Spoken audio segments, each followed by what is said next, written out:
여러분 오늘 말씀 좀 우리에게 의미심장하게 들려야 될 어떤 교훈들이 있습니다. 어제의 말씀을 조금 복기해 주신다면 그렇죠. 다윗이 온전한 유대 통일 왕국을 형성한 그런 기틀이 아직 마련되지 않았습니다. 왜냐하면 사울이 죽고 사울이 초대 왕이었지 않습니까? 사울이 죽고 나서 사울의 권력을 승계받고자 했던 그 음모 술수들이 여전히 진행되었습니다. 그중에 사울의 가장 최측근이었고 마치 국무장관의 역할을 했던 아브넬이 사울의 바지사장과 같은 아들 이스보셋을 일으켜서 다윗을 여전히 적대하면서 우리는 우리 나름대로의 왕을 세우고 그리고 우리 나라를 일으키겠다라고 하는 반대 세력이 한쪽에 등장했습니다. 다윗은 여전히 하나님께서 다윗을 쓰시는 것 같으나 인간적으로 본다면 그의 세력이 완전히 장악을 하거나 큰 세력이 아니라는 것입니다.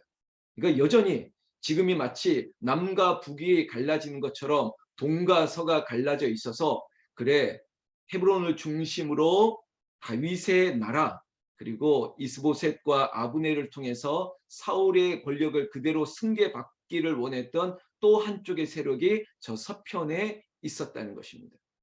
여러분 이러니 얼마나 큰 갈등이겠습니까? 한 나라 안에 큰 세력이 서로 앙숙이 돼서 으르렁거리고 있는 형국이라는 것이죠. 여러분 이 큰 그림을 보시면서 여러분 다윗이 온전한 통일 왕국을 형성하기까지 무려 7년 6개월의 세월이 걸렸습니다. 그러니까 여러분 다윗이 그냥 형통하게 모든 것이 잘 풀려갔다. 마치 그런 거 아닌가? 다윗이 골리앗을 무찌르고 난 뒤에 총애를 받고 영웅이 되고 나서 그리고 결국은 왕좌에 올렸다. 그거는 결과론이지 그 과정 가운데 얼마나 많은 사건과 우여곡절이 있었습니까? 다윗이 절대 형통한 것만은 아니었다는 건 우리는 알고 있죠. 지금도 마찬가지죠. 헤브론에서 그의 두 아내와 그리고 따르는 사람들과 나라를 일으킨 것 같지만 아니에요. 저 한쪽이 더 큰 권력을 가지고 있는 상황. 이 상황을 하나님께서 어떻게 만들어 가실까? 그리고 그 상황 가운데 어떤 일들이 일어났는지를 우리는 12절부터 보는데 여러분들이 가지고 있는 성경을 보시면 여기서부터의 대목을 하나의 제목을 삼았는데 이스라엘과 유다의 전쟁이라고 얘기하고 있습니다. 여전히 이 북이스라엘과 남유다가 존재하는 것처럼 그대로 명기하고 있다는 것이죠.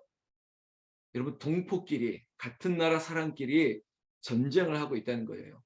그래서 유대의 역사를 보면 우리의 역사와 너무나도 흡사한 게 많은 것 같습니다. 그래서 오늘 좀 교훈을 받고자 싶은 게 있는데요.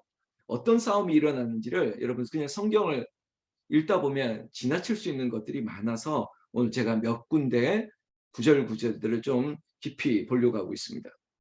자, 12절을 보면 넬의 아들 아브넬입니다. 그러니까 저쪽에 다윗을 대적하는 상대의 핵심 인물이 누구냐? 아브넬이에요.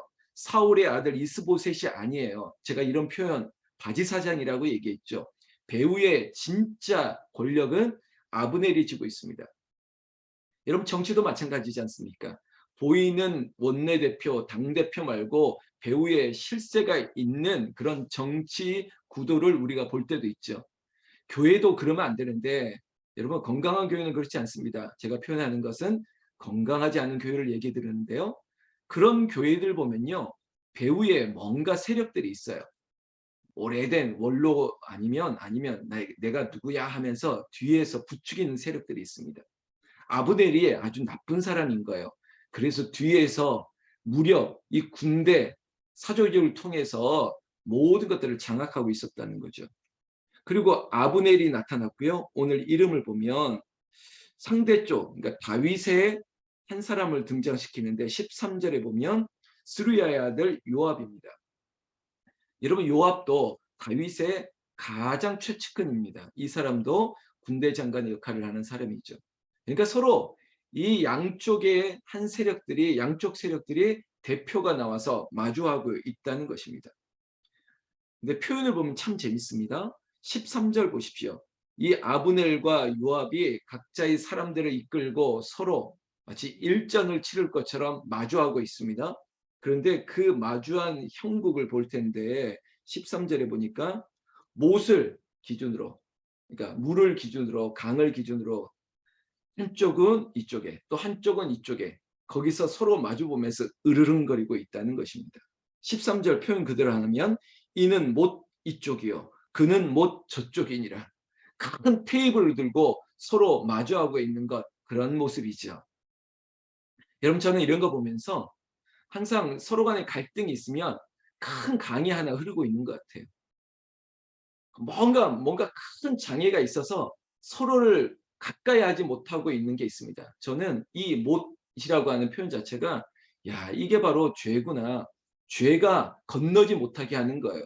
죄가 하나 되지 못하게 하는 역할을 하는 거죠. 서로 마주만 보고 으르렁거리는 겁니다. 14절에 보면요.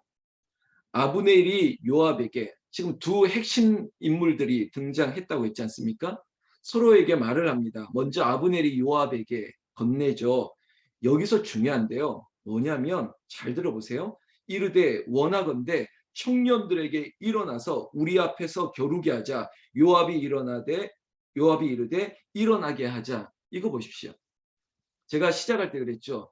배후에 있는 인물이 있다고, 사람이 있다고. 이 사람들이 그래요. 자기들이 싸운 게 아니라 이게 참 못된 거예요. 사람들을 부추기는 거예요. 그것도 청년들을. 아니, 이 나이 많은 군대 장관들은 뒤에서 자기들이 대표로 그냥 1대1로 싸우면 되지 왜 자꾸 부추기냐고요. 청년들 일어나자. 그리고 저쪽에서도 그래 나도 일어날게. 그리고 서로 겨루게 하자, 이겁니다. 이게 참 나쁜 거예요. 여러분, 그래서 15절에 보면 그들이 일어나 그 수대로 나아가니 열둘, 저쪽을 열둘, 마치 이거는요 지파의 숫자의 대표성을 띠게 만드는 거예요. 그래 12지파의 12명, 12명인 것처럼 완전한 수를 만들어 가지고 한번 일전을 겨뤄보자. 이거는 어느 한쪽이 죽어야 된다라고 하는 치킨 게임이에요. 그냥 붙어보자. 어느 한쪽이 터지든지 어느 한쪽이 죽든지 이거 끝을 내보자, 이거 아니겠습니까? 이게 정말 미련한 것이에요. 16절 결국은요. 이 모습이 우리 집에도 없어야 되고 삶의 자리에도 없어야 되고 특히 교회에도 없어야 되고 이 나라, 이 민족에도 이런 일들이 없어야 됩니다. 16절 그대로 읽어볼까요?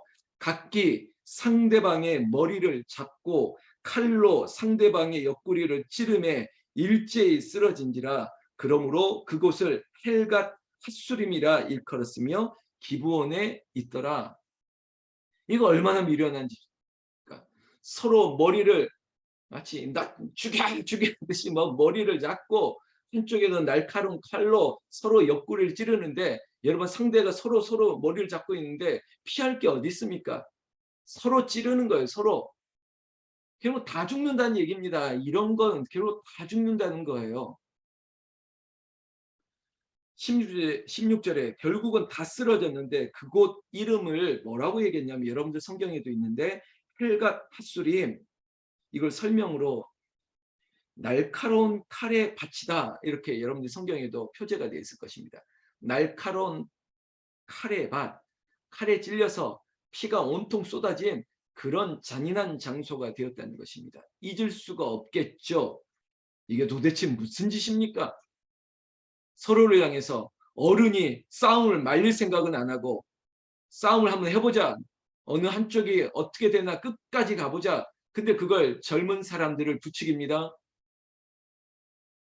17절 그날의 싸움이 심히 맹렬하더니 아브넬과 이스라엘 사람들이 다윗의 신복들 앞에서 패하니라.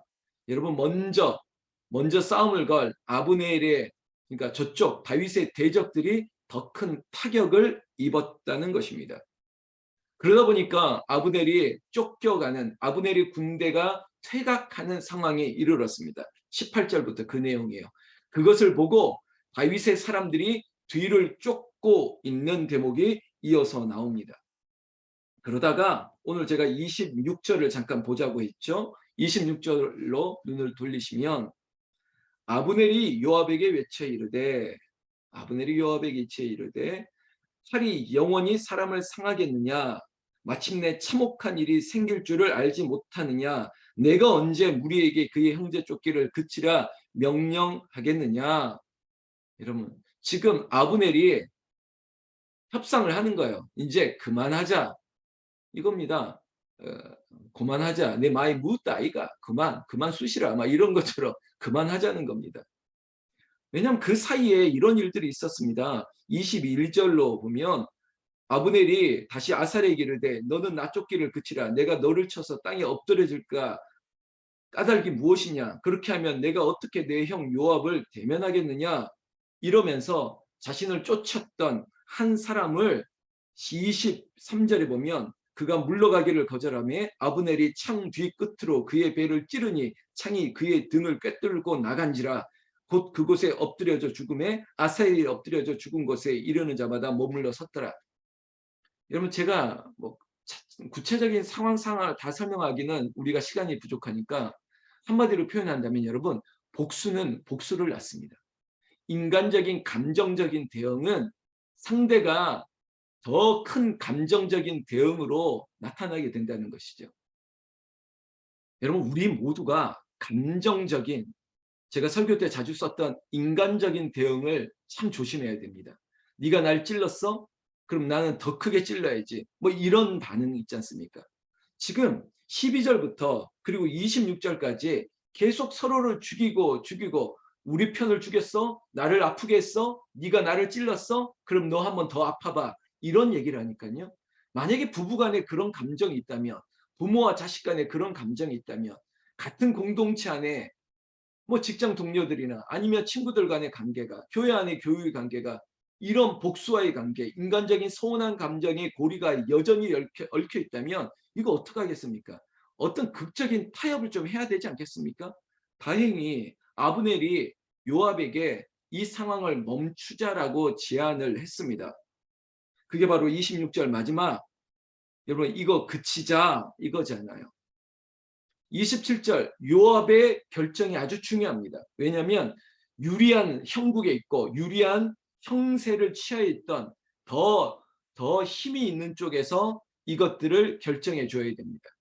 요압이 이르되 27절 하나님이 살아계심을 두고 맹세하노니 여러분 여기서 항상 하나님의 이름이 등장해야 돼요. 모든 싸움을 종결할 수 있는 것은 하나님이 하셔야 되기 때문에 하나님이 살아계심을 두고 맹세하노니 내가 말하지 아니었다면 무리가 아침에 각각 다 돌아갔을 것이요 그의 형제를 쫓지 아니하였으리라 하고 요압이 나팔을 불매 온 무리가 머물러 서고 다시는 이스라엘을 쫓아가지 아니하고 다시는 싸우지도 아니하리라.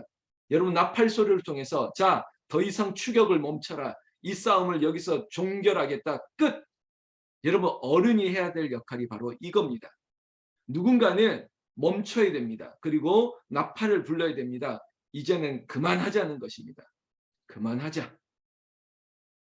29절에 아브넬과 그의 부하들이 밤새도록 걸어서 아라바를 지나 요단을 건너 비드론 온 땅을 지나 마하나임에 이르니라. 그들의 땅으로 돌아갈 수 있는 기회를 퇴로를 열어줬다는 것이죠. 여러분 막다른 골목에 내몰면 안 됩니다. 퇴로를 열어줘야 돼요. 그래 피할 길을 열어줘야지. 결국은 요압이 그 역할을 해줬던 것이죠. 30절 요압이 아브넬 쫓기를 그치고 여러분 누가 했습니까? 성경은요 이 기록을 남기는 거예요. 요압이 했다는 것이에요. 사랑하는 성도 여러분 우리 관계 속에서 누가 이 싸움을 멈출 수 있습니까? 부부간에도 누가 멈춰야 되겠습니까? 여러분 네가 하라고 하면 안 됩니다. 내가 멈추면 됩니다. 이걸 그치다 선포했습니다. 여러분 이렇게 안 했으면요. 더 큰 비극이 따를 뻔했습니다. 왜냐? 31절 다윗의 신복들이 베냐민과 아브넬에게 속한 자들을 쳐서 360명을 죽였더라. 여러분 끝까지 쫓아가고 그랬더라면 360명이 뭐겠습니까?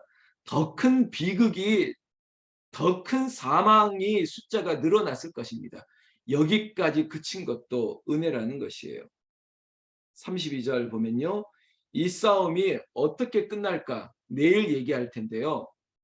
결국은 우리가 1절만 보고 마치겠습니다. 3장 1절 사울의 집과 다윗의 집 사이에 전쟁이 오래매 보십시오. 결국은 다윗은 점점 강하여지고 사울의 집은 점점 약하여 아니라, 여러분, 하나님 앞에 붙들린 사람, 하나님이 보시는 그 결과는 어느 쪽으로 기우느냐, 여러분 이미 우리는 아는 전쟁이지만 다윗이 결국은 7년 6개월에 마침내 통일 왕국을 이루고 이스라엘의 골든 에이지 전성기를 구가하게 됩니다.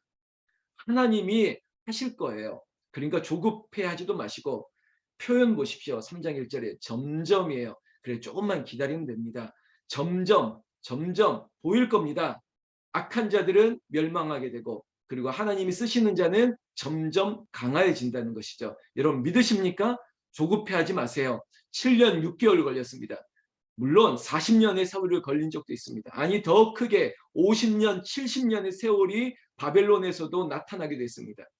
여러분, 마침내 점점 더 좋아지고 점점 더 강해지는 그런 역사가, 다윗의 역사가 이 자리에 새벽을 깨우는 저와 여러분들의 역사가 되기를, 그리고 우리 교회의 역사가 되기를, 50주년 희년을 앞두고 있는 이 기도의 울림이 있는 우리 교회에 점점 더 강해지는 역사가 우리 모두에게 나타나지기를 예수님의 이름으로 축원합니다. 축원합니다. 기도하겠습니다. 하나님 아버지 감사합니다. 지금 제가 이름을 부릅니다. 조인숙 권사님, 한은영 권사님, 황경숙 권사님, 최혜성 성도님, 김현모 장로님, 김영남 장로님, 이성호 집사님, 고인숙 권사님, 이경남 집사님, 이원숙 권사님, 하정남 권사님, 김양희 집사님, 강정순 집사님, 정현숙 권사님, 황경숙 권사님, 김진래 권사님, 안성화 집사님, 문희순 권사님, 양경욱 권사님, 김항성 집사님, 김덕숙 권사님, 하정자 권사님, 김하준 어린이, 임지은 집사님, 박흥희 사모님, 양원숙 권사님, 하나님 주님 앞에 강정순 집사님 엎드렸습니다. 주님이 보시지요. 그리고 그들에게 한량없는 은혜를 베풀어 주시옵소서. 특히 아버지 하나님, 이 자리뿐만 아니라 아버지 하나님, 저쪽에 있는 사람도 있습니다. 그들까지도 주님 앞으로 우리 쪽으로 돌아오게 하시고, 아니 십자가 앞으로 더 나아가게 하여 주시옵소서. 오늘도 그 박금을 권사님의 슬픔의 자리가 오히려 기쁨의 감사가 자리가 되게 하여 주시옵고, 아버지 위로하는 이들에게, 찾아가는 이들에게 더 큰 지혜자의 마음을 더하여 주시옵소서. 하나님, 우리 집안에 싸움이 있습니까? 그치게 하시고, 우리의 일터에 갈등이 있습니까? 멈추게 하시고, 우리의 모임 가운데 불필요한 것들이 있다면 다 제하여지게 하여 주시옵고, 온전히 하나 되게 하시고, 점점 하나님의 뜻 가운데 아버지 하나님이 원하시는 일들로 가득하게 하여 주시옵소서. 병든 몸이 나음을 입고 우리의 마음이 평안을 입고 주님 안에 영광을 나타낼 수 있도록 주님 놀라운 응답을 더하여 주시옵소서. 우리 주 예수님 이름으로 기도 올려옵나이다. 아멘. 우리 주님 부르면서 기도하시면서 하루 시작하겠습니다. 주여, 주여, 주여. 하나님 아버지 감사합니다. 이곳에 오시옵소서. 이곳에